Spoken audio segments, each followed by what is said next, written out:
하나님 말씀 창세기 2장입니다. 창세기 2장 1절에서 끝절까지 말씀 교독합니다. 1절 말씀 제가 먼저 받들어 봉독드립니다.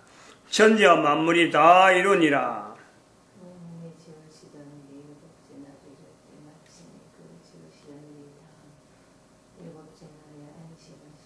하나님이 일곱째 날을 복주사 거룩하게 하셨으니 이는 하나님이 그 창조하시며 만드시던 모든 일을 마치시고 이날에 안식하셨음이더라. 너희가 하나님의 성전인 것과 하나님의 성령이 너희 안에 거하시는 것을 알지 못하느냐. 모든 정사와 권세와 능력과 주관하는 자와 이 세상과 오는 세상 일컫는 모든 이름 위에 뛰어나게 하시고 또 만물을 그 발 아래 복종하게 하시고 그를 만물 위에 교회의 머리로 주셨느니라. 교회는 그의 몸이니 만물 안에서 만물을 충만케 하시는 자의 충만이니라. 평강의 하나님이 친히 너희로 온전히 거룩하게 하시고 또 너희 온 영과 혼과 몸이 우리 주 예수 그리스도 강림하실 때에 흠없게 보존되기를 원하노라. 너희를 부르시는 이는 미쁘시니 그가 또한 이루시리라. 2012년 공칙연도로 해서 국가 역사 정체성을 임마누엘이라 하는 이 표현이 나오도록 교회는 복음으로 해야 된다. 그래서 인류 종말의 시대를 분명히 선포하고 과거에 2012년 이전에 있었던 지나간 모든 인류 역사, 그 인류 역사를 다 압축해가지고 우리는 예수님이 다시 오시는 것에 대한 그것에 대해서 우리가 지향하도록 모든 인류들이 각 국가에 있는 소속되어 있으므로 국가에 있는 역사, 자국에 있는 그 역사를 통해서 현재적으로 하나님의 인도하심에 대한 그 고백을 임마누엘로 통일시키고 그리고 전 인류가 가지고 있는 수천 년, 수만 년, 수억 년을 할 수 있는 이 모든 역사, 창세기 2장 1절에 나타나는 천지와 만물이 다 이루니라 에서부터 시작된 그 역사를 2012년까지 딱 압축을 시켜서 오실 예수 그리스도 앞에 모든 인간들이 정말 머리도 쓰게 되고 무릎 꿇어야 되는, 현재 있는 자리에서 반드시 무릎 꿇는 스스로의 모습을요 점검을 하게 하는 거죠. 그래서 예수님 오신다는 자체는 벌써 이미 2012년은 인류 종말의 시대라고 하고 선포되는 것을 자기가 받아들이고 자국에 있는 역사를 임마누엘 역사로 어떻게 하든지 접근시키려는 그 시도, 그것에서부터 바로 적극적으로 예수님이 다시 오시는 것에 대한 그 자세를 본인이 그 삶의 방향을 바꾸어 나가면서 무릎 꿇는 것부터 이미 예수 그리스도께서 평강의 하나님으로 평강의 하나님이 다시 오실 예수 그리스도 오실 때에 너희를 거룩하게 하겠다 하는 이 내용이요, 그것부터 현재가 거룩이라는 이 내용이요 회복되어지는, 이걸 받아들이도록, 즉 국가 단위에서, 전체 인류 단위에서 국가 단위로, 국가 단위에서 개인으로 예수 그리스도 앞에서 현재가 모든 사람이 동일한 자세로 무릎 꿇고 머리 숙이고 입으로 예수님을 그리스도라, 예수님을 주님이라, 그 주님이라 할 때의 어느 나라 언어를 쓸 거냐. 다른 표현들은 어떤 다양한 표현을 쓰지만 좋지만은 주님이라는 언어는요 통일로 하잖아요. 통일로. 그 주님이라 할 때 그 통일이라는 언어는 한글로 하자. 이 내용은 창세기 11장에 있는 바벨탑 사건, 언어가 흩어진 이래로 인류가 예수 그리스도 앞에 오는데 우리가 어떤 자세로 가질 거냐. 주님이라는 이 어떤 무슨 존칭어를 사용해서 모든 인간들이 머리 숙이고 무릎 꿇고 가장 높은 이름에 예수 그리스도 이름을 두탁하는 그 표현으로 우리가 존칭어를 쓰겠다. 이 창세기 11장으로 돌아가는 언어가 흩어진 언어를 하나로 모으는 그 의미를요 회복하는 거죠. 왜 하나님께서 바벨탑 사건에서 인류의 언어를 흩으셨느냐? 하나님에 대한 공경이 없이 우리가 대를 쌓고 우리가 하늘에 높이 쌓아서 우리 이름을 내자. 우리 하든 내 하든 내가 하지 하든 그것을 하나님이 여기까지 이루어오신 거고 앞으로 예수님 오시는 것도 하나님은 그 때에 따라서 어느 때 오는지는 하나님이 오시는 가장 어쩌면 공평한 때에 인류 전체에게 허락되어지는 가장 공평하고 하나님이 보시는 가장 적절한 때에 인류 전체가 이제는 더 이상 이 땅에서 살지 못한다. 여기까지 온 것만 해도 우리 인간이 얼마나 큰 복을 누리지 모른다. 누렸는지 모른다 하는 이 고백이 나오는 공의의 하나님을 분명히 고백하는 그 자체를요 우리 예수님 오신 때를 기리면서 내가 현재 있는 때에 무릎 꿇고 머리 숙이고 입으로 예수님을 주님이라. 이럴 때에 가장 우월하고 가장 우선권이 있는 가장 우위에 있는 민족이면 그 어느 언어겠어 어느 민족이겠느냐 이거지. 한글을 사용하지 한글을 사용하는 민족 가장 지구상에서요 한글 자체가 이런 위치가 있다 그럴 적에 지구상에서 한글에서 가장 접근해야 될 이 어떤 나라 단위라면요 그것은 두말할 것 없이 일본입니다. 일본은 언어 때문에 엄청나게 오해받는 나라예요. 자기들이 잘못 선택한 건 잘못 선택했지만은 잘못한 선택 중에서도 그래도 가장 또 잘했니라 하면은 하나는 중국을 언어로 자기들 언어로 만들었던 그것이 잘못됐다 그러면은 또 하나는 대한민국을 점령하고 있는 동안에 점령하기 시작하는 어떤 그 시기가 됐던 청일전쟁 이후에 나타났던 갑오경장 1895년이죠. 1895년 한글을 공식 언어로 만드는데 일본이 지대한 영향을 끼친 거예요. 전혀 관계없는 내용이 아니니까. 언어에 대해서 다른 어느 나라보다 민감한 어쩌보면요 일본인 거예요. 자기 나라 언어, 자국의 언어가 없는 데에 중국에 강대하니까 중국 언어를 쓰면 되겠다 하고는 아주 열심히 중국 언어를 했는데 막상 중국 언어를 가지고 쓰다가 해외에 네덜란드나 저 서구 쪽의 문명을 파들여 보니까 제일 약한 부분이요. 언어 부분이에요. 자기 나라 언어가 없다 보니까 외국 사람들이 쓰고 있는 그 기술 문명을 받아들여 하는데 전반적으로 또 하나의 언어가 일본 사람들에게는요 치명적으로 외래 언어를 그대로 수용해야 되는 뭐 거기다 자국이 가지고 있는 어떤 참 우리나라 한글 같으면 외래어로 해서 별도로 구분할 수 있는 요소 있지만 일본은 그것 자체 못하는 거예요. 그러다가 대한민국이 청나라 언어를 쓰고 있다가 하는 그것에서 착안을 해가지고 자기들이 가지고 있는 언어에 대한 그 리스크, 그 경험이 있기 때문에 대한민국 언어, 공식 언어를 있는데도 불구하고 그 공식 언어 자체를 한자에서 제어시키고 한글을 사용하더라는 이런 당대에 보면은 자기들로서는 가장 참 잘한 정책으로 봤는데 이게 대한민국에서는요 한글이 새로운 힘으로 국민들에게 하나의 계기가 되는 거예요. 국민들 전체에는 한글을 사용하는 엄청난 혜택을 보는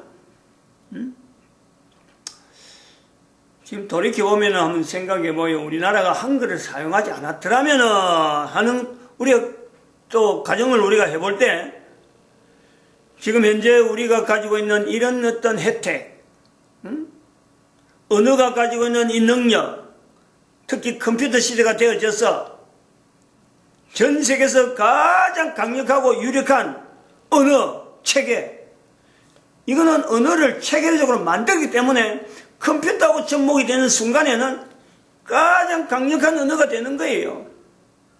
전 세계 언어가 한글을 따라올 수밖에 없는 그 요소가 있단 말이죠.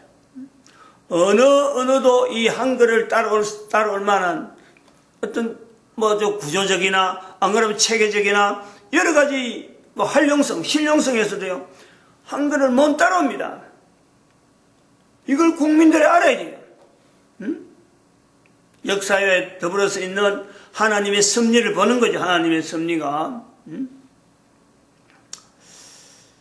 이런 역사 이야기 나오면 또 천상 현재에 있는 우리 역사적인 환경을 다음의 시대는 우리 역사를 또 어떻게 평가할 건가 하는 것에 대한 접근을 해야 되는데, 그걸 하기 전에 우리가 대한민국 역사를 이야기할 때는요 반드시 1919년의 사건을 이야기하고 1950년 사건을 이야기하고 그리고 1980년 사건을 분명히 이야기하면, 그리고 2014년까지, 현재가 2019년이니까 2014년까지를 이거 연대를 30년 단위에 있는 이 연대를 표시 안 하면 안 되죠. 그래서 6.25 전쟁을 이겨낸 자유민주주의 국가 대한민국, 지금 현재 부르는 호칭이 그 공식적인 용어를 우리 여기서 정리를 하는 거죠. 6.25 전쟁을 이겨낸 자유민주주의 국가 대한민국, 지원 67개국 국가, 67개 국가. 연구를 많이 해야 됩니다. 계속 소개를 할 거예요. 그리고 현재 우리 입장이 이 내용도 또 무시하지 못하죠. 박상학 씨를 통해서, 박상학 씨는 저는 만난 적도 없고 이야기하면 섞은 적이 없는 거예요. 그죠? 이 사람의 입장이 또 마치 지금 현재 남북 통일하는데 이 사람을 기대를 거는 거예요. 이 사람 하는 활동을 통해서 북한에다가 풍선 날리게 하는 건데 참여 일형, 그리고 지금 열심히 지금 참여 이형 해가지고 그 전도제하고 애들 먹는 과자 그 호치게 찍어가고 지금 쌓아놓고 있는 중이죠. 내일부터 아마 배포하는 그 행위를 하게 될 것 같아요. 구미 지역에 할 수 있는 대로. 그리고 또 끝나면 또 만들고 끝나면 만들고 이런 식으로 할 건데, 참여 이형. 잠깐 그래 또 지금 참여 사능도 생각이 났는데, 요거는 실시가 될 정도 되면 다시 또 이야기할 거고. 이 예수님이 오시는 것에 대해서 지금 현재 우리 인류 역사를 2012년을 통해서 이렇게 정리할 때 대한민국의 역사를 이야기한다. 그리고 이 하나님의 그 재림의 때에, 예수님이 오시는 그 재림의 때가 공의를 나타내는 재림의 때다라고 할 때, 창세기 2장 25절에 있는 하나님의 공의는 어떤 형태로 우리가 적용하는 거로 봐야 되느냐. 개인이 적용하는 개인이 하나님의 공의가 나타난다라는 것은 창세기 2장 25절에 있는 표현대로 결국에는 하나님의 공의는 인류 사회가 어떤 형태로 되어지는 것이 하나님의 공의가 나타나는 거다. 남자와 그 아내가 아담과 그 아내 두 사람이 벌거벗었으나 부끄러워하지 아니한다. 아담과 그 아내 두 사람이 벌거벗었으나 부끄러워 아니한다. 너희가 하나님의 성전인 것과 하나님의 성령이 너희 안에 거하시는 것을 알지 못하느냐. 이 질문이요 서로 부딪히는 거예요. 현재 우리가 공의를 한다는 때에 하나님이 인간을 만들 때에 남자와 여자로 만드는데 단순한 남자 여자가 아니고 아담과 그 아내라는 거예요. 남자는 아담이고 여자는 그 아내라는 거예요.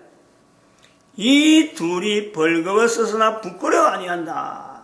즉 우리가 지금 현재 예수님 오실 때갈 때에 그 내용을 보면은 모든 인간들이 바로 예수님 앞에서 기다리는, 2012년 이후로는 기다리는, 또 예수님이 딱 적용했을 때에 나타나는 그 예수님 오심이라 할 때에 인간과 예수님, 인간과 하나님 벌거벗고 있는 거예요. 그 상태가 서로가 가릴 게 없는 거 아니에요? 인간은 인간 편에서 가릴 이유가 없는 거고, 하나님은 하나님대로 그대로 보여주는 거 아니에요? 하나님으로서 다시 오신 예수님이 그대로 인간 앞에 나는데 인간들이 피하지 않는 거예요. 피하지 않도록 하나님은 그들로 하여금 거룩으로 모든 인간들이 거룩으로 예수님을 주님이라는, 다시 오시는 예수님 앞에 주님이라는 이 고백이라는 것은 마치 하나님과 인간이 만나는, 여기는 거룩을 통해서 전혀 나타나지 않을 수 있는, 전혀 거룩이 들어갈 수 없는데, 너희가 하나님의 성령과 하나님의 성령이 너희 안에 거하시는 것을 알지 못하느냐 할 수 있는 고린도적인 상황이라. 고린도적인 상황. 근데 거기에 하나님의 성령이 너희 안에 있다, 바로 너희가 하나님의 성전이다 라고 반응하는 그 몇몇 사람, 그들에게요 하나님의 말씀이 적용되어지는 이 어마어마한 사건이나, 아담과 그 안에 두 사람이 벌거벗 썼으나 부끄러워 아니한다 하는 이 내용은 동일한 내용이다. 동일한 내용. 예수님이 다시 오신다는 상황은 바로 이런 내용이에요. 인류의 종말이라고 하는 이 내용이 어떤 형태의 인류의 종말이 나타나냐, 하나님과 인간이 완전히 서로를 오픈하고, 인간도 하나님에서 알아볼 것, 몰라볼 것, 이런 것이 없어요. 하나님에서 모른다 할 내용이 없는, 전적으로 하나님에 대해서, 하나님의 이런 분이구나 하는 이 내용을 가지고 영원히 하나님과 더불어 같이 공존하는. 사탄은 하나님을 알아도 자기의 알고자 하는 그 내용만 알고는, 하나님이 이런 분이라고 딱 단정해갖고는 하나님을 대적하는 자리에 있다. 그러면은 인간은, 사탄이 알고 있는 하나님에서 알고 있는 것보다 인간은 은혜가 주어지겠죠. 놀라운 은혜로 말미암아, 하나님이 주신 은혜로 말미암아 사탄보다 더 깊이 알아가는, 하나님에 대해서 더 깊이 안다라고 한 자리에서 하나님이 인간 앞에 벌거벗긴 거예요. 안 해도 되는데, 인간에게 그렇게 안 해도 되는데 하나님은 자신을 인간 앞에 다 드러내는 거예요. 그러니까 영원히 가는 거지. 창세기 2장 25절 말씀과 우리가 현재 예수님이 오시는 것에 대해서 왜 이 교회가 임마누엘을 통해서 복음으로 삼아야 되는지, 이건 아주 당연한 거예요. 근데 이런 당연한 내용에 왜 현재적으로 이 내용을 이런 표현을 하느냐? 그건 지금 현재 대한민국의 사정을 이야기하는 대한민국 사정. 대한민국의 대통령 문재인과 그 문재인이 기어코라도 법무부 장관을 지금 임명하려고 하는 지금 조국 법무부 장관 내정자 청문회를 9월 6일 날 했고, 그리고 9월 7일 보내고 9월 8일 오늘이고, 오늘 중에 국무회의를 열든지 해서 내일에 발표를 하든지, 내일이 9월 9일이고, 그래서 9월 10일이 지금 첫 국무회의에 조국이 참석하냐 뭐냐, 이런 지금 현재 카운트다운을 하고 있는 거예요. 오늘은 주일인데 9월 8일인데, 요즘 시대가 어떤 시대냐, 인터넷 시대가 되었고 국회 청문회가 일어난 내용을 가지고 이미 평가할 거는 평가 다 하고 앞으로 어떻게 될 거다 하는 내용이 이미 다 지나가는데, 그만큼 일찍 지금 정부가 들어오면서 여기 있는 그 목사가 국회 청문회 한번 가지도 안 하고, 대통령이 지금 순방하는데 왔는지 안 왔는지 그거 몰라도 현재 앞으로 되어지는 일에 대한 이 추정을요 어느 정도 감안을 하고 할 수 있는 거예요. 근데 정말 놀라운 건 그런 거죠.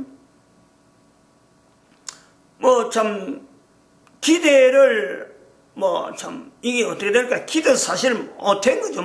법을 모르니까. 우리는 9월 6일 청문회 하는 데에, 청문회를 마치고 나오는 데에 조국한테 청문회 9월 7일 아마 새벽에 한두 시간 됐을 거래요. 1시쯤 됐었는지 청문회를 마치고 나오는 조국한테 전달이 되어지는 내용이, 청문회 하는 중에 조국의 부인이 정경심이죠. 정경심 교수라, 동양대학 교수라는 정경심 사람에게 검찰이 기소를 했다는 거 아니야. 기소를. 기소. 정말 말하면 이 범죄인으로서 문제가 있다. 그래갖고 소송을 형사소송이 들어갔단 말이죠. 그걸 검찰에서 제소를 했는데 그걸 기소를 간단 말이죠. 피해자에게 이 사람은 재판 받아야 된다 하고 법원에다가 낸 거예요. 소송을 형사소송으로 하든지 형사재판으로 해하고 이게 재판이 들어갔다는 거예요. 그걸 기소라 그래요. 기소. 이거는 어마어마한 사건이에요. 어마어마한 사건. 지금 청와대나 모든 지금 국가 정세가 지금 현재 흐름이 기소되었다는 거하고 기소 안 됐다는 건 이거는 어마어마한 차이가 있다는 거예요. 그러면 지금 검찰하고 싸움이에요. 검찰하고. 지금까지 국회는 정치적으로 야당이 어떻게 하면 이걸 막을 거냐, 문재인 조국이 법무부 장관 되는데 어떻게 하면 막을 거냐 하고 막 총력으로 해서 청문회 하루 했는데 이걸 앞으로 국민들이 어떻게 평가할 거라고는 막 내놓은 상태인데 아니 검찰이 개입했다는 거예요. 기소를 했다는 거 아니요. 문재인 대통령이 그렇게 자랑스럽게 임명한 그 윤석열 검찰총장 임명할 때도 야당이 얼마나 반대를 했는데 결국 임명을 했단 말이에요. 근데 그 검찰총장이 지금 지휘해가지고는 조국을 떨어뜨리려고 조국을 어떤 간에 법무부 장관을 시켜버리면 이건 검찰의 발 위에 있으니까 검찰도 엄청난 부담되죠. 근데 이 내용이 어제 이제 나온 자료를 이래 유튜브에 나온 자료를 이래 보니까 검찰에서 지금 조국에 대해서 이렇게 성금 거부하는 이 행위가 이번에 청문회 사건, 그건 9월 1일부터 시작된 거니까 9월 1일 아니라 8월 거의 한 달 전에 시작된 건데 이때부터 된 게 아니더라고요. 벌써부터 임명될 때가 검찰총장 임명될 때가 7월이나 6월쯤에서 됐는데 그때 됐는데 잊어버리고 있는데 다른 사람 다 잊어버렸는데 검찰총장이 임명되면서 윤석열이가 조국하고 이 거리를 둔 흔적을 사진으로 영상에 나오는 사진들 이래 찍어서 정리해놨는데 그거 보니까 벌써부터 준비를 하고 있는 거예요. 법무부 장관 되는 것 자체는 고려 안 하고 때 어떻게 하겠다는 건 아니고 조국에 대해서 수사의 어떤 여러 가지 흐름들이 꾸준히 진행되고 있었던 걸 그 당시에 시사하는 부분이요. 굉장히 많이 있어요. 예를 들어서 여당의 그 국회의원 대표를 만나라. 국회의원 당 대표를 만나라 했는데 당 대표를 안 만나고 지금 조국에 관계된 어떤 사건이 있으므로 지금 만나는 거는 인사하는 거는 결례고 안 되겠다. 오히려 야당 대표를 만나고 아주 정중하게 인사하고 조국하고 만나면 있었지만은 청와대에서 만나면 있지만 얼굴이 서로 얼굴 눈 맞추는 걸 피하고 우리 고자세고 조국 앞에서는 고자세인데 야당 대표 황교안 앞에서는 아주 저자세로 아주 나타나는 이런 모습들. 그리고 국회 야당 대표는 만나면서 여당 대표는 안 만나는 이런 행보를 보이는 내용이 이미 오래전부터 진행됐다가 이번에 청문회를 딱 마치는 그쯤에서 부인을 기소시키는.